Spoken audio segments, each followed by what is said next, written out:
I became absolutely obsessed with sleep. I was hyper vigilant when it came to sleep hygiene. Sleep anxiety that was almost intolerable. A big part of my journey was going into the eye of the storm of that terror and not finding anything. My insomnia is not pathological. I have no permanent damage to my sleep architecture. There's nothing defective in me. My brain is erroneously protecting me from a grizzly bear that just doesn't exist. It's just grizzly fear. Hi, everyone, and welcome to yet another special Talk Insomnia episode. We have Lori with us. Welcome, Lori. Hi, thank you. Anytime. Super nice having you here. And I had a little tech issues, so if anybody thinks like, oh, Daniel, your backdrop, your setting looks a little different, I'm using my phone for the first time. But I really wanted to get this working because I know you have an incredible story to share, Lori, based on our little talk before that. But uh, just quickly, how did this happen? Well, you actually responded to my email where I invited people from the community to share their stories. So I'm grateful for that. And with that said, Lori, tell us, how did you start having trouble sleeping? Oh gosh, so first to start off, I'm 53 years old, turning 54, and my sleeping problems began in university. Uh, First year university, when I had incredible perfectionistic ways where if I didn't get an A or a perfect grade point, it's a fail. And so the nights before exams, I wouldn't sleep. You know, third night in a row of no sleep, my anxiety was through the roof, panic attacks while writing exams, and I put tremendous pressure on myself. I wanted to go to law school or medical school, and that was it. You had to have an A average or a perfect grade point average, and that was it. So that was the beginning. I started off with over the counter sleeping pills, and then I took Gravol, and then which ultimately, I did get into the law school I wanted to, and but then that sleep pressure didn't stop. The sleep pressure just got worse, and the performance got worse. So I graduated to full-blown prescription sleeping pills at that point with a great amount of shame, which I still carry with me. So I'm actually finding it weirdly hard to talk about because I'm 53 years old, and the only time I took a break from sleeping pills was when I was pregnant with my son. And that was it. And that was at 35. And otherwise, I've been daily use of sleeping pills. So that was the beginning of my story, and that's my context. And it was incredibly difficult to get where I am today because I do have a happy ending. um, so, um, Which we yeah, of I course don't know. we want to get to that, and we want to of course hear a lot about how how the struggle faded for you. But one question here, this was a long time ago, so you may not remember, of course, but was it pretty early on that the it went from, oh, I have all this stress, so of course I'm not sleeping, to like, oh no, like not sleeping is like a problem in itself. There's something wrong with me. Like, did that happen early on or later on? No, I thought there was something wrong with me very early on. I thought there was something defective in me, something in my brain chemistry or something that made me incapable of sleeping. It's taken me, frankly, until I started reading your books, good 40 years later, that I realized that actually it's just a form of anxiety. It's a very specific type of anxiety. And that Wow. really, there's nothing very special about my insomnia. It's just the context. I mean, I may be a special person, but the insomnia is rather boring. Yeah, yeah, we will get to more of that, of course, in a second. But okay, so pretty early on, you were worried about this, and Yeah. how did it affect your your day-to-day life in terms of like being a student and later on a lawyer? Oh, it was impossible.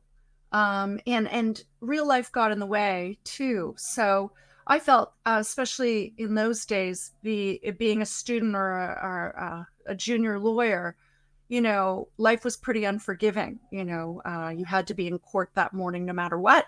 You were in court all day, you're cross-examining or cross-examined, and it was intense. And then you prep that night for the next day's hearing, and life was intense. And I felt, a huge amount of pressure on me, and then I think other things get in the way. I think there was a couple moments in my life where I had to struggle with more serious forms of anxiety, such as PTSD. And that just made everything worse. And so a lot of my journey has been about managing my anxiety, and managing a better relationship with myself. It's, unfortunately, it's taken me most of my adult life to figure this out. But the good news is I have figured it out. Yeah. So, yeah. Yeah. Wow. So I And guess what my intent of being here is, I guess what I'd really like is, I'd love for someone else to learn this sooner than I did. So if there's anything yes. I can do to help people expedite their journey in this, that's my goal. That's my objective. Yeah, no, and that's I want to spend kind of the bulk of our time there so you can teach everybody, but just a little bit more on kind of like Yeah. up until you finding kind of our teaching would really help. One question that I'm sure will be on so many people's mind is this one, like, what were your nights like? Was it mostly like if you didn't take a sleeping pill, you had to come an all-nighter, or was it very choppy sleep, or what was it? What were the nights like for you? Well, very early on, I don't know what sleep without a sleeping pill was. So it was all assisted sleep with sleeping pills. So my nights with sleeping pills were still choppy, as you can imagine. I never increased dosage, I must say. So obviously, I developed a tolerance very early on. And so this was about a psychological dependence rather than any more than anything else, because I didn't increase dosage. But my nights, how I describe them, if God forbid I didn't have the pill, sleeping pill, it would be filled with terror. Like it would be truly that 3 a.m. Sleep anxiety that was almost intolerable. So it was a big part of my journey was going into the eye of the storm of that terror and not finding anything. Sort of like the analogy I think you used was, there was no grizzly bear there at 3 a.m. There was just maybe a grizzly fear. And, that, but really it was about, it was about managing that anxiety at 3 a.m. It was fraught with anxiety and also not very much self-compassion, a lot of self-loathing, a lot of anger. And so I guess part of what I've had to unpack is, it's not just about sleep, and it's not just about sleep anxiety. It's about digging a little deeper than that, about what is your surrounding circumstances and navigating that. And I really needed tools at 3 a.m.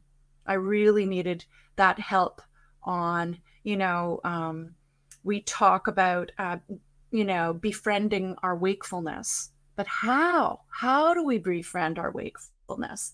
And, at 3 a.m, you're not at your best. You need sort of easy ways to navigate that at 3 a.m, because you're not at your best self.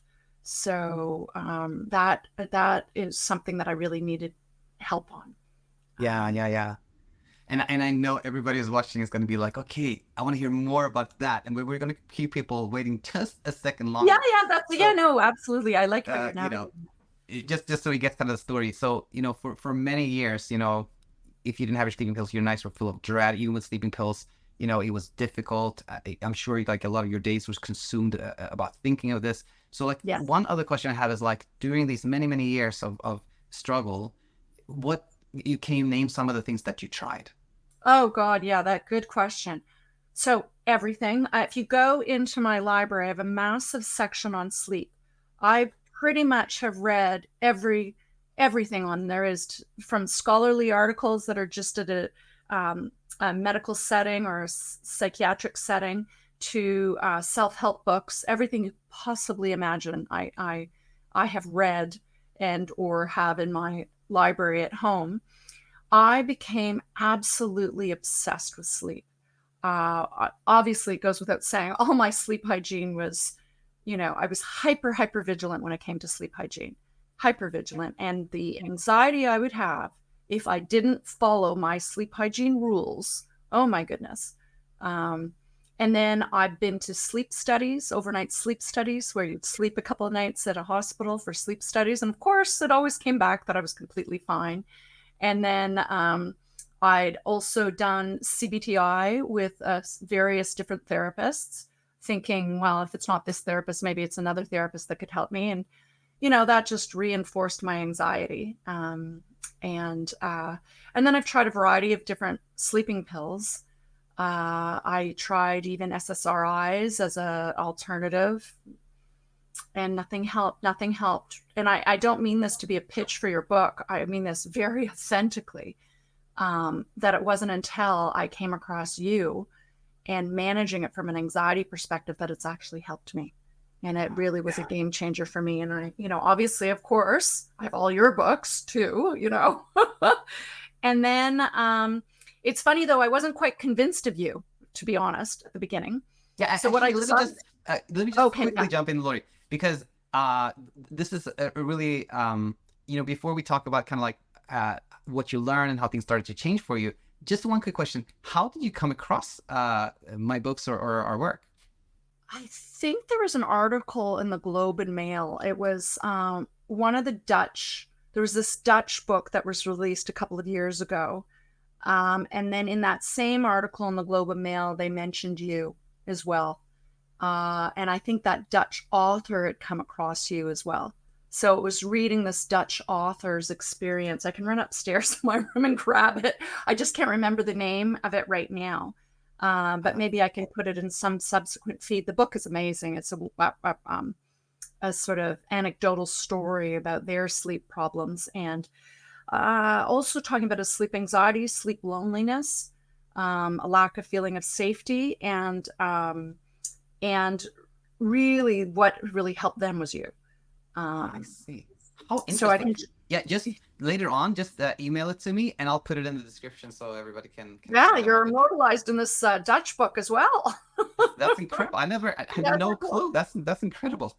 I really have done my homework in terms of sleep. Had 40 years. See that. All right. So through that book, you come across, I guess it referenced me or one of my books. And what did you buy one of my books first? Yeah, I did. Well, and being as hyper vigilant, I had to buy all of them. So I bought all of them. Yeah.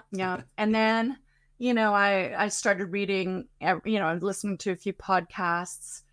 It's funny though, I wasn't ready to be part of your group sessions, partially because I wanted to be private and I had too much shame around it. Shame was a big thing to deal with. And so even talking about it today, it's funny, I still am, may not come across that way, but shame is a big factor. But I even want to help people with that. I don't want, shame is such an awful emotion. It's so unproductive. And really, we need to be part of my messaging will be about self-compassion and self-care and self-acceptance, radical acceptance of oneself. And so there's no room for shame in any of that. Wow. I mean, truly, like we often, but I can see where it comes from, because in kind of, let's say, popular media or mainstream, we're often told that sleep is almost like a skill that you're supposed to be able to sleep. And then, of course, when we find ourselves having difficult sleeping, we think like, oh, I'm doing something wrong. And then we feel like guilt or shame, but that's, of course, completely backwards, because sleep is just a passive process that happens when we're not trying. So, and just a little commentary on that. But yeah, and I can tell you, I'm doing nothing to sleep right now. Like nothing. I mean, the great craziness of all this. I mean, I do nothing and I sleep. I do nothing. I don't think about it. I just sleep. If I don't sleep, I don't sleep, and I'll deal with it. But I haven't actually got to that yet. I'm still in the. It's wonderful. Well, that's amazing to hear. And now you can sort of take it from here, Lori. Meaning, you said you found my work, you found my books, but in the beginning you were a bit skeptical. But just take us from there and forward. I read all your books, and I had an aha moment with it, like, oh God, yes, this resonates, completely. But so I was trying to do what you had said, and I kept failing. And part of it is I really, really wasn't ready to let go of the sleeping pills. And the challenge with the sleeping pills is it requires a tremendous amount of monitoring, because every night I'd try to go off it, and every night I'd fail at it. And I would keep assessing, well, is my sleep bad enough to be warranting, well, maybe I'll do a quarter of a pill. Oh, maybe I'll do a half a pill. And so this kind of assessment of my sleep would go on for hours. And the shame and judgment around the sleeping pills, like if you have shame and judgment around insomnia, add sleeping pills onto that and it's exponential. And you're talking to someone who only eats organic. I'm healthy in every other aspect of my life. So, you know, uh, reconciling this with my self-concept and my values were really hard too. So there's a lot of value judgment in my sleeping behavior. Um, so, quite frankly, I couldn't get to what you were suggesting. Um, there was so much more I had to unpack before I got to a place where I could befriend my wakefulness and sleep in a sense of timelessness. Me giving up that alarm clock, I have no sense of time in my bedroom. But that was a huge hurdle for me to just get rid of any notion of time in my bedroom, because I was constantly monitoring time, because each 15 minutes I'd be reassessing whether I take a sleeping pill. And then once I take the full pill, the shame is, oh God, you know. So I had to deal with that first. And I had to develop some courage. And to get that courage, I needed some tools beforehand. And I needed to set myself up so I had tools to deal with my anxiety. So larger tools. So I brought with me some books that really helped me.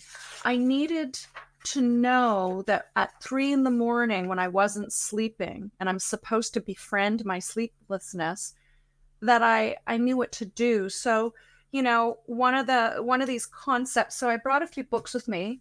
One thing that's really helpful at 3 a.m. is Tara Brach's book, Radical Acceptance, and her sister book called sorry, I've got to line this up, Radical Compassion.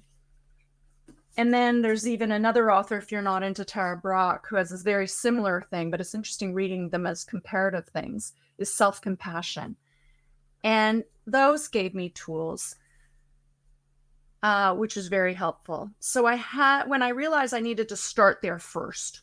So there's a few things I needed to do before getting to your work, which was one thing for radical acceptance. There's this notion called RAIN, which is recognize, allow, investigate, and nurture.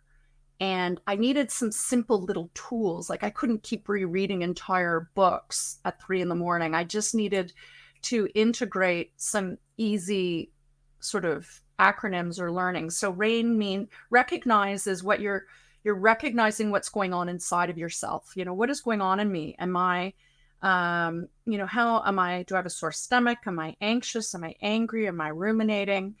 Am I present, or am I in a trance-like state where, like I'm doing a doom scroll on the internet or social media just to manage my emotions? So it's just recognizing what difficult emotions are coming up.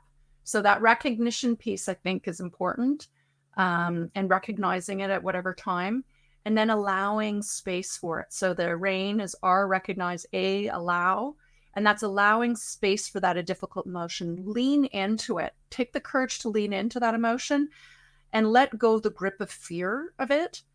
Let it pass through you a little bit more without judgment. Breathe through it. Surrender to it. That resistance of it creates a lot more angst. So it's like a state of non-resistance to what is happening in the present moment. So it's similar to NATO in the sense that you're not attached to the outcome. You're letting go. And then the next step is investigate. So I, in the RAIN, what's the worst part of this emotion? Where is it in my body? What is my self-talk around this emotion? Am I being too hard on myself? And what do I need most right now to take care of myself in this difficult emotion? Do I need some reassurance? How do I be my own best friend in this situation? What would my best friends say? What would be my best mother? What would my best mother say? And what would my wisest self say? There's different ways of saying the same thing, on how to, investigate what's going on. And then fourth is N, nurture. So that's where the self-compassion comes in. just some nurturing mantras that you might have at your disposal. Like, it's like, I'm really struggling right now. I'm overthinking right now. And this too shall pass. There's a beginning, middle, and end to these emotions. And, I can have a great day despite my insomnia. Just some language around nurturing. So anyway, that's the rain piece, and I found that quite helpful, and I had it written down. I actually, so the way everyone learns in a different way, the way I learn is to write, because I was overwhelmed with information. I still, at the early stages, I wasn't convinced that your method would solve my problem, because I had too many, as I say, I had anxiety, PTSD, and a sleeping pill dependency issue I needed to deal with before I even got to resolving my sleep. So one thing I did, and I just created a little, I call it, I don't know if you can see it, call it my sleep charter. I'm a lawyer, so, language matters to me, and setting it up in steps. You can see I have a 3-part series to it. And it's me synthesizing a lot of your various books, and it's me integrating some other things. In addition to the radical acceptance and radical compassion of Tara Brach, I also integrated things like the untethered soul, which also helps with ruminating thoughts. So I just integrated all these books and tools into something that works for me and very customized to me. And it actually took me a long time to draft. A long, long time to draft. And also my first version of it was very different from my 10th version. And I keep it by my bedside table that I can use if I'm ever in a pinch. And anyway. Yeah, no, that's wonderful. And I was going to ask you the following. So it sounded like you came across my work in my books, and one of the things you saw very clearly is that it's not really about sleep. It's more about anxiety and Yes. and how I feel about things. Like, and did that then take you to these books that you just showed, or did you already have them? No, I started with you, had the massive aha moment. The heart of this issue is anxiety, and a special kind of anxiety that's around sleep. And then from there, when I realized, okay, it's anxiety, then I need to cope with my anxiety head on. And many of your tools is I used actually every single thing you said in your books. But before I got to that, I had larger anxiety issues to deal with.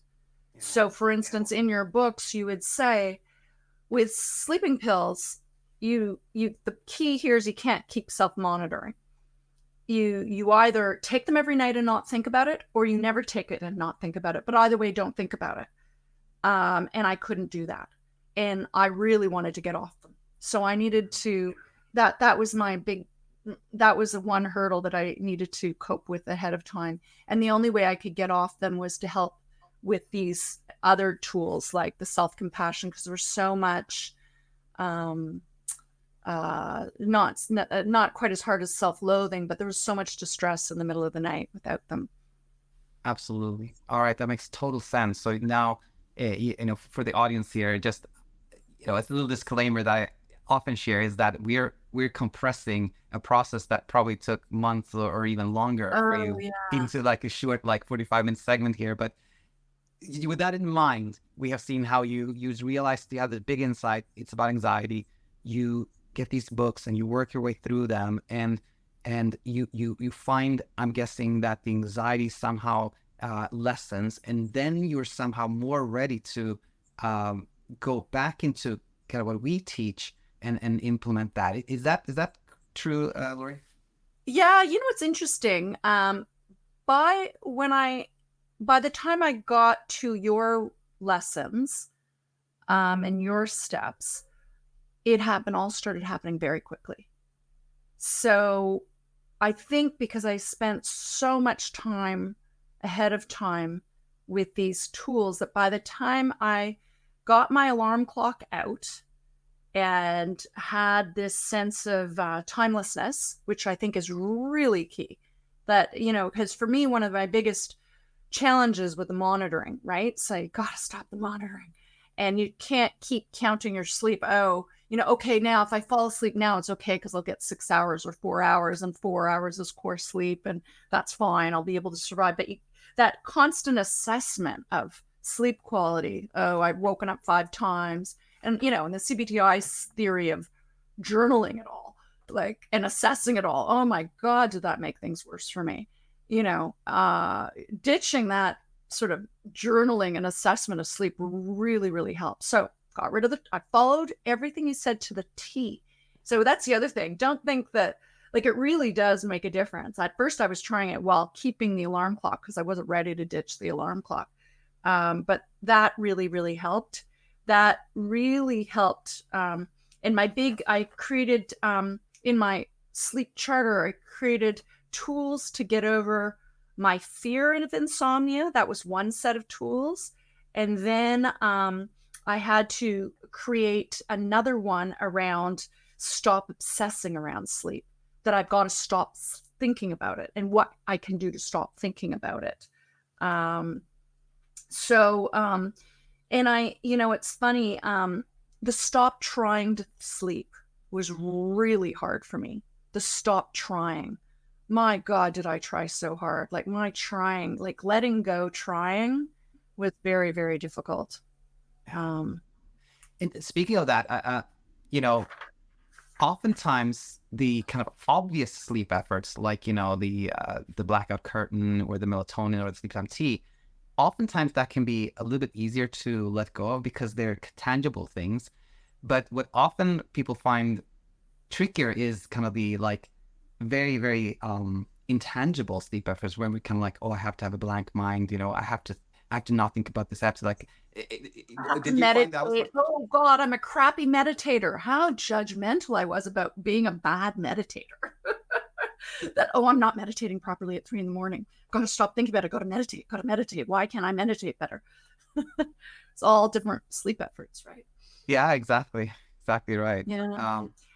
The one thing I also wanted to say, that I had to prove to myself that I'd be just fine without sleep by actually being in that state. Like going into the eye of the storm, like there was a couple of weeks where the longest 2 weeks of my life was the eye of the storm weeks, where I was off the sleeping pills for the first time. And, first night I didn't sleep at all.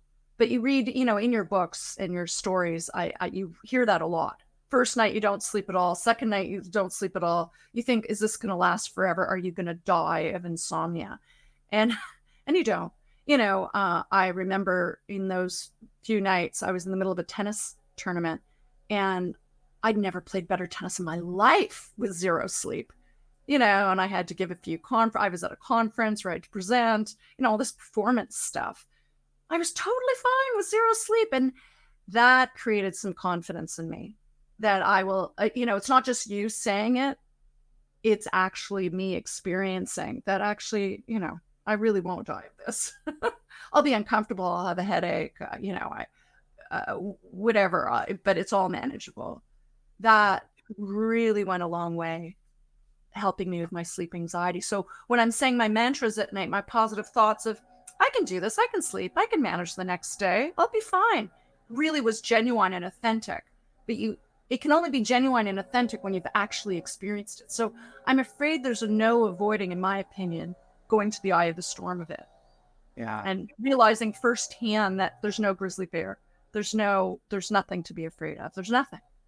Yeah. Wow, that's so powerful what you just said. And, I believe there's so much truth in that. There is like the courage to not have any safety blankets, to just expose ourselves to what we've been afraid of, is what truly allows us to see that there was nothing to be scared of from the beginning. Now, somebody who hears this and maybe is new to our channel and thinks like, oh, I have to do like Lori, I have to go, I'll storm right away. Keep in mind, Lori, you had done a lot of work before arriving at the place where you were ready to go to the eye of the storm, right? Yeah, it took me a long time to be ready for it.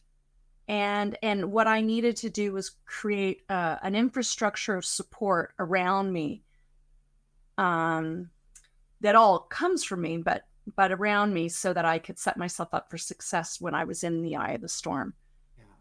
And that really, really helped. And I couldn't just speak secondhand from you, trusting what you were saying. I needed to validate it with my own experience. Yeah. And it probably the most courageous thing I've ever done in my life, really, which is a funny thing to say. Just sleep. You know, now I feel like an idiot saying it, but like really, it took me so much courage. And then once I did it, it was this, like you say, sleep magic. Like, oh my God, it just, wow, doing nothing just works. It's incredible.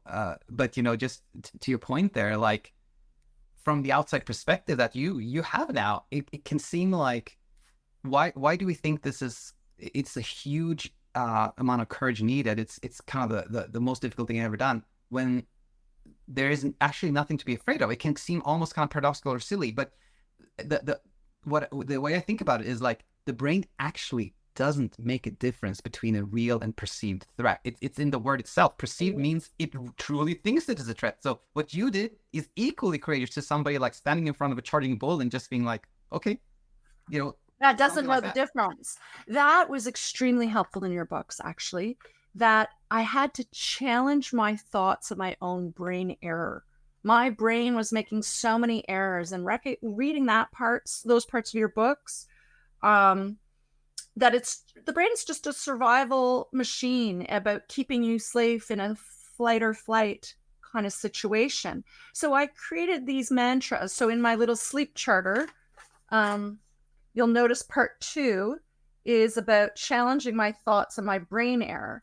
And so I created these mantras over experience of what was helpful to me. So the first one I said is insomnia is just a mindset. It's not a condition. Recovery is a psychological and spiritual journey. My insomnia is not pathological. I have no permanent damage to my sleep architecture. There's nothing defective in me. My brain is erroneously protecting me from a grizzly bear that just doesn't exist. It's just grizzly fear, you know, and that in and of itself is very helpful. And then I will fall asleep when I stop trying and when I stop fearing it. And I need to remember all my successes in my small little victories along the path. And then it's entirely normal for me not to sleep during a stressful situation. So for instance, in distinguishing the two, you know, like not sleeping when I just find out that someone dear to me died is completely normal, or not sleeping when you've suffered a job loss, those kind of things. That's, you know, and that you wrote all about that, and that really resonated. So I basically took little mantras, kernels of pearls of wisdoms that you wrote, and I needed to integrate the ones that were most meaningful or helpful for me. Incredible. And not to put you in the spot here, but I want to ask you if we can maybe share your charter. Yeah. And what I would say is everyone should customize it for themselves. It's just, I guess I struggled because I had like literally 40 books that I was pulling upon. It took me a while to reject everything and just go with you and your philosophy. And then when I got there, I still needed to summarize it because I needed, you know, call it a cheat sheet for me at 3 a.m. Yeah. No, that's a great point. That of course it's kind of an invitation for everyone to create one if you want to modify yours. But I think you as you showed it here, so many people will be like, I want that. So it's great that we can share it. And the other thing I have is a little cheat sheet of what to do when you wake up. When you wake up in the middle of the night, like, and everyone will have different things that work for them. But I have a little 6-part thing that I do when I wake up that works for me. And, you know, as I say, everyone should customize it. A lot of it for me was how to manage my ruminations when I wake up. Anyway. And speaking of that, like if you maybe choose 1 or 2 of those, like, well, what were the key things for you there? Oh, I just realized I've edited it further. I now have 5. I needed 5, not 6. So I have 5 in the 5th one with 3 subheadings. But anyway, first one, get out of bed. For me, that helps to get out of bed. Not everyone, but for me, it does. I need to gently accept and acknowledge without judgment and pathologizing that I'm not sleeping. Just kindly, gently acknowledge that that's happening, and don't try to stop it. Don't try to fear it. Just acknowledge it and befriend wakefulness, like you say. And then I go to my little sleep charter. And then I talk about NATO of not being attached to the outcome, surrender and radical acceptance of the insomnia. And then the biggest thing for me, the heart of all this, is joy and happiness while awake. So this is where it really needs to be customized. What gives you peace, joy, or serenity when you're awake? What And a lot of it's about a spiritual process. I hate to say it, but I think part of my growth was a spiritual one. I feel a lot more grounded as a result. So it's being awake is an opportunity for spiritual growth. Being awake is an opportunity for reading, stretching, yoga, meditation, whatever turns your crank, whatever works for you. But when I reframed my wakefulness as being this opportunity for growth, that helps. And then just tricks for stopping my ruminations. There's this one app that I really like called Sleep Magic. I don't know if anyone knows about it, but I highly recommend Sleep Magic. It's a great tool. It's another add-on tool to what you have, Eric. So I put on Sleep Magic, do some stretching, do some yoga, and it helps surrender. It helps forget about things. It helps with the ruminations. And Sleep Magic actually has customized talks, sometimes about ruminations, sometimes, everything, everyone's different. And then just part of that struggle that you go through, just resting assured that struggle brings growth. That struggle isn't for nothing. That struggle brings growth. And I don't know, it helps. Anyway, all that gave me peace at 3 a.m. Yeah. And then I do have one part. I don't know if absolutely. But there's another part of my charter that I wanted to address, and it's a little bit of preventative stuff during the day. So if you know you're having a crappy day, let's say you lost your job that day, or some bad news came, or something happened. Something with me, at least, is sometimes how I used to manage those difficult emotions when something bad happened was I couldn't process the information, so I'd work harder. So I can drown myself in legal work. I'm a lawyer, so I can just do that and block out any emotions, distract myself. Sometimes I do it through work. Sometimes I do it through what I call doom scrolling, whether it's a legal doom scrolling or something on LinkedIn or whatever other social media. And it's my way. When I do that, it's an indication of unprocessed, difficult emotions that will surface at 3 a.m. I can guarantee it.